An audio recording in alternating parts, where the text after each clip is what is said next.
जय गुरुदेव, जय माँ गायत्री। सभी को मेरा प्रणाम। गायत्री मंत्र लेखन एक बहुत बड़ा अनुष्ठान माना जाता है। कहते हैं कि जो हम गायत्री जप करते हैं, गायत्री जप का 10 गुना लाभ गायत्री मंत्र लेखन से हमें मिलता है। तो इतना पावरफुल है ये गायत्री मंत्र लेखन। लेकिन आज बहुत दुख होता है जब मैं देखती हूँ लोगों को गायत्री मंत्र लेखन करते हुए, तो वो मंत्र लेखन को केवल एक लिखने की प्रैक्टिस समझ चुके हैं। उन्होंने केवल अपना उद्देश्य बना लिया है कि लेखन की पुस्तिका को बस हमें भरना है। और मैं ये इसलिए कह रही हूँ कि मैंने अक्सर देखा है सभी लोगों को कि जब वो गायत्री मंत्र लेखन करते हैं तो मंत्रों पर उनका ध्यान कम होता है, लिखने पर ध्यान कम होता है। केवल उनकी हाथ चलती है और वाणी भी चलती है। जितनी तेजी से उनकी हाथ चल रही है उतनी ही तेज से उनकी वाणी चलती है। यानी कि वो एक तरफ अपने सम्मुख बैठे व्यक्तियों से बातचीत करते रहते हैं और एक तरफ उनके हाथ से मंत्र लेखन भी लिखता चला जाता है। सही बताएं, आपको दुख लगेगा, परंतु इस प्रकार के मंत्र लेखन से आपको किसी भी प्रकार का लाभ नहीं मिलने वाला है। तो आप इस बात का ध्यान रखिए कि ये एक बहुत बड़ा अनुष्ठान है। यूं ही पूज्य गुरुदेव ने इसे अनुष्ठान का नाम नहीं दिया है, क्योंकि जब हम मंत्र लेखन करते हैं तो लेखनी में हमारी आंखें, हमारी हाथ, हमारा मन, मस्तिष्क सब कुछ उस मंत्र पर केंद्रित होता है। तो जब हम इन सब चीज़ों को एक जगह केंद्रित करके जब मंत्र का उच्चारण करते हैं, यानी मन ही मन उच्चारण करते हैं, तो उस मंत्र का लाभ हमें मिलता है। परंतु आप केवल उसे लिखते जा रहे हैं और आप बातचीत कर रहे हैं, तो आपको उसका लाभ कैसे मिलेगा? मैं ये बात इसलिए कह रही हूँ क्योंकि मैंने अक्सर देखा है लोगों को, आस पड़ोस में भी देखा है, जो लोग भी हमारे सानिध्य में हैं, जो मंत्र लेखन करते हैं, उनको देखा है। साथ ही साथ जब शांति कुंज में समाधि स्थल पर हमने लोगों को देखा इस प्रकार से करते हुए, तब मुझे बहुत दुख हुआ कि हम इस चीज़ को कितने खेल में ले रहे हैं। हमारे लिए इसका कोई महत्व नहीं रह गया है। मतलब एक तो हम समाधि स्थल पर बैठे हुए हैं और दूसरा हम मंत्र लेखन कर रहे हैं। मंत्र लेखन बस हमने सोच लिया कि शांति कुंज जाकर हम मंत्र लेखन की एक पुस्तिका भर देंगे, हमारा अनुष्ठान पूर्ण हो गया, अब तो हमारे ऊपर कृपा ही कृपा बरसेगी। लेकिन इस प्रकार से आपके ऊपर कभी कृपा नहीं बरस सकती। आप खुद सोच कर देखिएगा। आप लोग मेरे बहुत सारे वीडियो पे अनेक प्रकार के कमेंट करते हैं, यानी कि आप अपने तर्क का उपयोग कर रहे हैं, अपने तार्किक बुद्धि का उपयोग कर रहे हैं। तो यहाँ पर भी अपने तार्किक बुद्धि का उपयोग कीजिए। क्या इस प्रकार से आपको कोई लाभ मिल सकता है? जबकि मैंने बहुत बार आप लोगों को समझाया है और पूज्य गुरुदेव ने तो कितनी बातें इस पे लिख दी है, कितनी पुस्तकें लिख दी हैं कि जब तक आपका मन, भाव, श्रद्धा सब एक साथ सम्मिलित नहीं होंगे, तब तक आपको किसी भी चीज़ का लाभ नहीं मिलेगा। अब आप थोड़ी देर सोचिए कि आप घर में ही कोई काम कर रहे हैं, एक तरफ आप काम करें, आपका ध्यान कहीं और है, तो क्या दोनों काम पूर्ण हो सकता है? एक हाथ से आप लैपटॉप चला रहे हैं, एक हाथ से आप रोटी बेल रहे हैं, तो ना रोटी बेल पाएंगे ना लैपटॉप चला पाएंगे। दोनों के लिए आपको अपने मन को, अपने भाव को, अपनी बुद्धि को, दोनों को अलग अलग करना पड़ेगा, दोनों को डिवाइड करना पड़ेगा। जब आप रोटी बना रहे हैं तो पूरा ध्यान आपका रोटी बनाने पर होना चाहिए, तभी वो रोटियां अच्छी बनेंगी।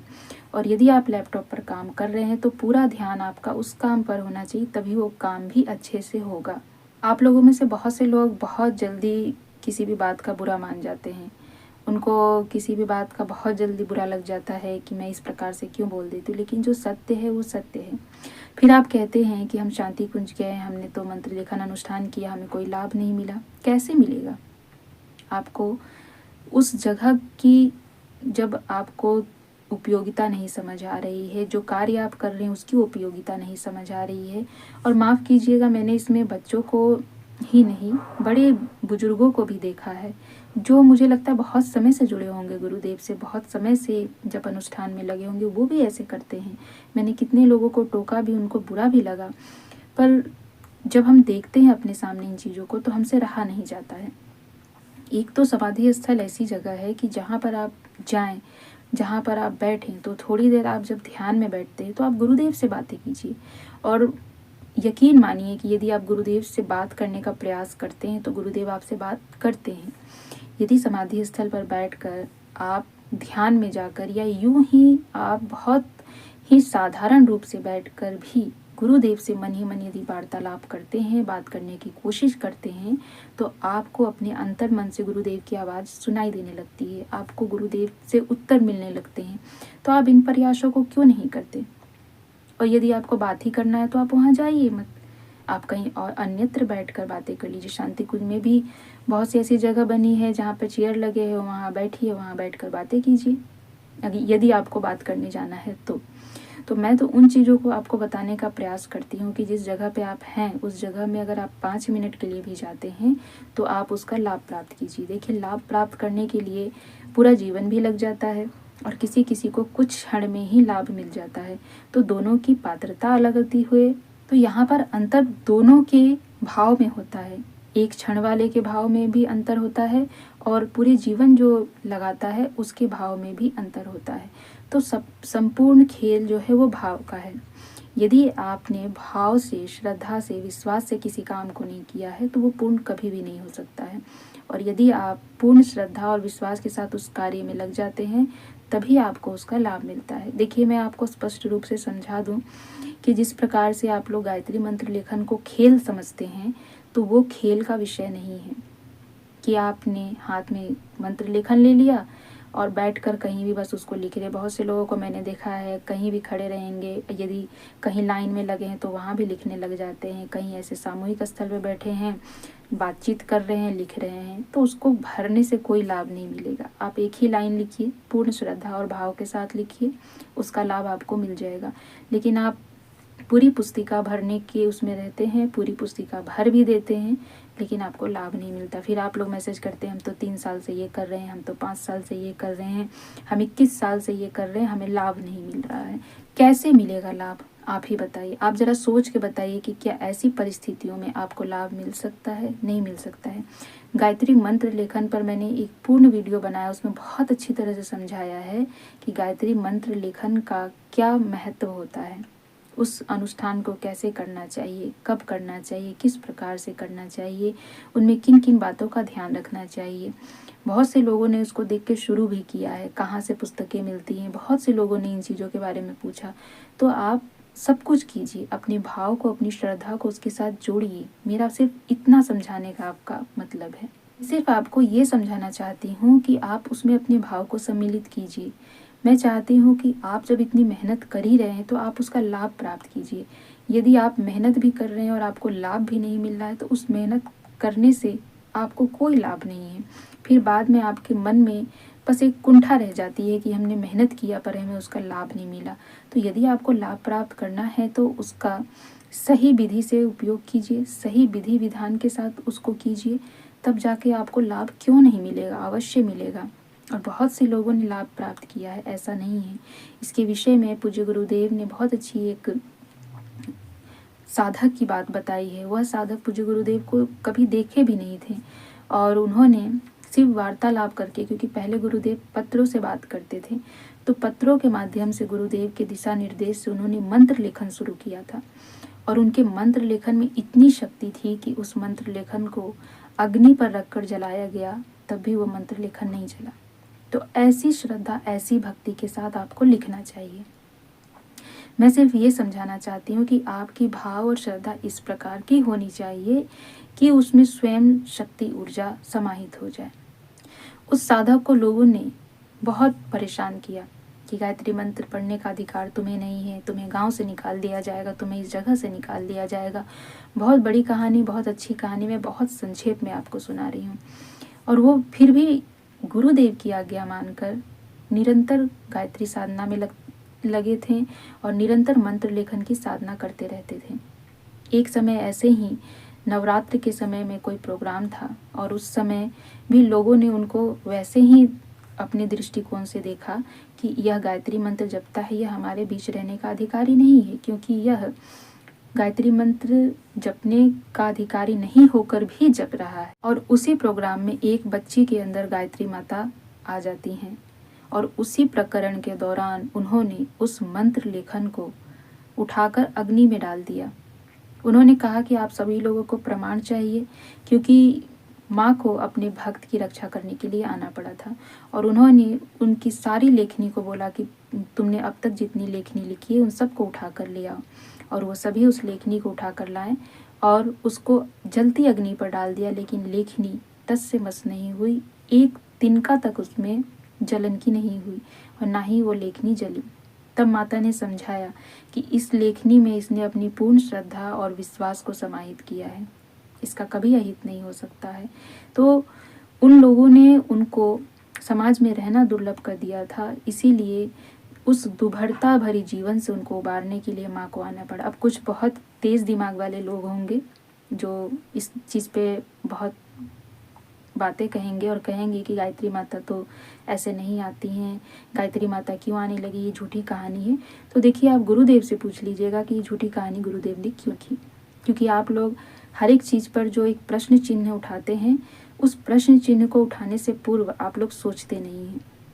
तो मैं आपको सजेशन दूंगी कि आप पूज्य गुरुदेव से वार्तालाप करने की कोशिश कीजिएगा। गुरुदेव ने स्वयं से वार्तालाप करने के लिए बताया है कि किस विधि से आप गुरुदेव से संपर्क कर सकते हैं।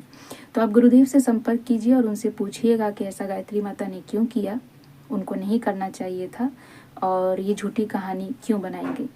और दूसरी चीज़ और आपको समझा दूँ कि जब भक्त पर बात आती है ना, तो भगवान को कहीं भी आना पड़ जाता है। तो इस प्रकार की अपनी संकुचित विचार को अपने दिमाग से निकाल दीजिए कि गायत्री माता नहीं आ सकती, ये झूठी कहानी हो सकती है, ऐसी हो सकती है, वैसी हो सकती है। जब भगवान वकील बनकर आ सकते हैं तो एक बच्ची में भी माँ आ सकती है। तो इस बात का ध्यान रखिए। अनेक उदाहरण ऐसे हैं जब भक्त के लिए भगवान दौड़े दौड़े चले आए हैं। तो भक्त और भगवान के रिश्ते पे प्रश्न चिन्ह नहीं उठाना चाहिए। उस भक्त के भाव भगवान से कैसे जुड़े हुए हैं, इन चीज़ों को समझने के लिए उस भक्तिमय रूप में आपको जाना पड़ेगा। क्योंकि जब हम भगवान को अपने पिता और माता के रूप में पूजने लगते हैं, तो जब भी हम पर कोई आँच आती है, जब भी हमारे ऊपर कोई आघात होता है, तो माता पिता के रूप में भगवान दौड़े हुए चले आते हैं, फिर वो किसी भी रूप में क्यों ना आ जाए। तो थोड़ा सा अपने विचार को संकुचित जो हो गए हैं उनको उससे बाहर निकालिए और हर एक चीज़ पर बिना सोचे विचारे यूं ही कुछ भी कह देना ये शोभा नहीं देता। क्योंकि आप जब तक किसी के भाव, श्रद्धा और विश्वास को नहीं जानते हैं तो आप ये नहीं कह सकते हैं कि किसकी बात झूठी हो सकती है, किसकी बात सत्य हो सकती है।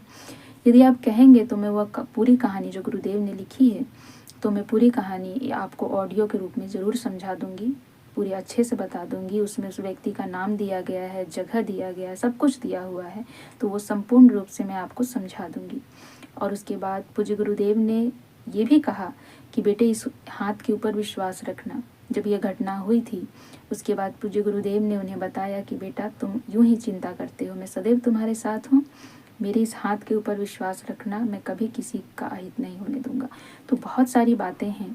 तो मंत्र लेखन ऐसा लिखिए कि उस मंत्र लेखन में दिव्य शक्तियाँ भर जाएं। मंत्र लेखन केवल पुस्तक भरने की एक अनुष्ठान नहीं है, मंत्र लेखन एक बहुत बड़ा अनुष्ठान है जिसका फल आपको गायत्री जप के 10 गुना के बराबर मिलता है। तो आशा है कि आपको मेरी बात समझ आई होगी। इन बातों को समझिए और मंत्र लेखन अनुष्ठान को पूर्ण श्रद्धा और विश्वास के साथ कीजिए। उसमें कहीं भी लापरवाही मत कीजिए और फिर आपका यह अनुष्ठान जरूर पूर्ण होगा।